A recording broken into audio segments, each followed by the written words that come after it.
Hello everyone. So today we are going to start with a new chapter which is named as acid, base and salts. So now if you are given lemon juice and soap water in two different beakers, can you list the difference between these two? Perhaps the list will become with the colors, appearance and so on. But these are just the properties that you can see. Is there any other difference? Yes.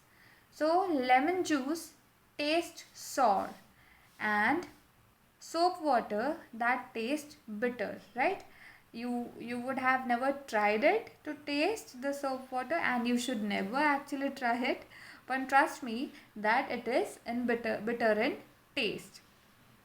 But are these only two important difference between these two? Yes, the taste is an important parameter which gives us the idea about the chemical property of any substance.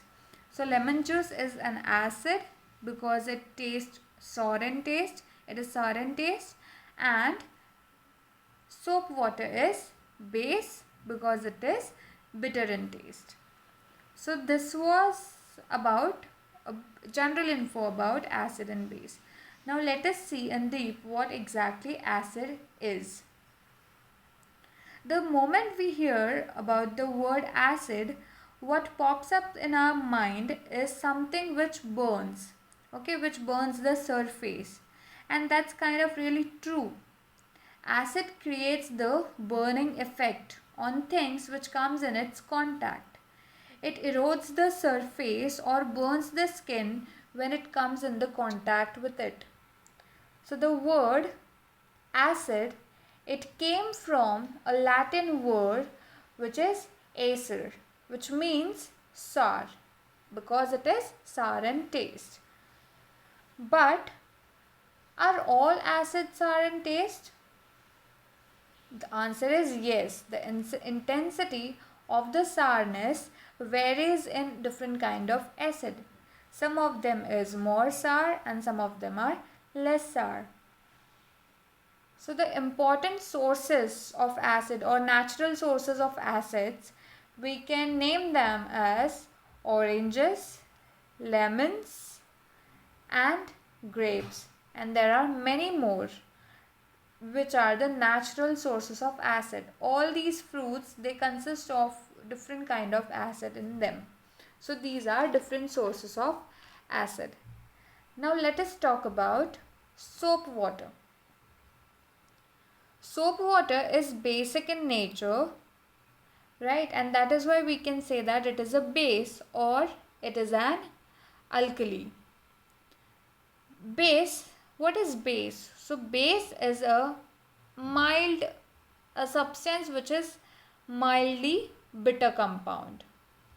And when we add base into water, it forms the foam on the surface.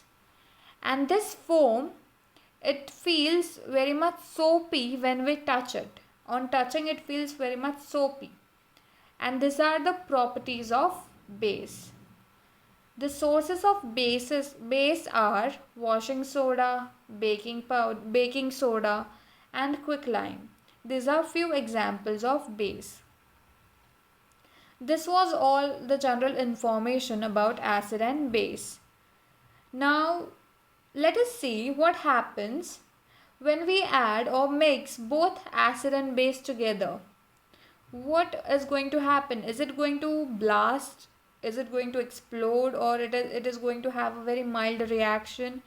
Let us see with an example.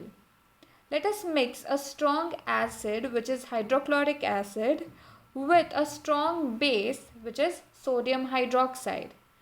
What will be the result if we mix these two with each other?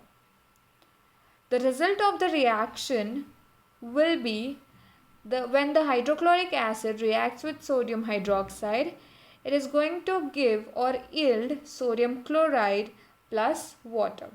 Sodium chloride is nothing but the common salt which we use in our daily life. So we can say that when we mix an acid with a base, it gives us salt and water. And salts are basically produced by with mostly the reactions between acid and base. So salts are moreover produced when there is a reaction between an acid and a base. But how do we come to know whether it is an acid or a base, whether any compound is acid or basic? Are we going to taste it each and every time? Can we taste each and everything to know whether it is acid or a base? For example, can I taste hydrochloric acid? Obviously, no.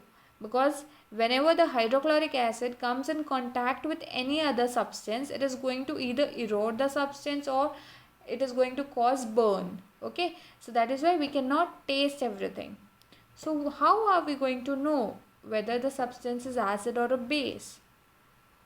So the substance we use to check whether the compound is acidic or basic is called as indicator. Now what exactly the indicator does? The indicators, when it is added to any substance, it changes the color of the substance, and according to the change of the color, we can term that substance as an acid or a basic substance. Okay, so these indicators, they indicate us the substance is acidic or basic according to their color change. Now there are many different types of indicators which we are going to see further in our next video. Thank you.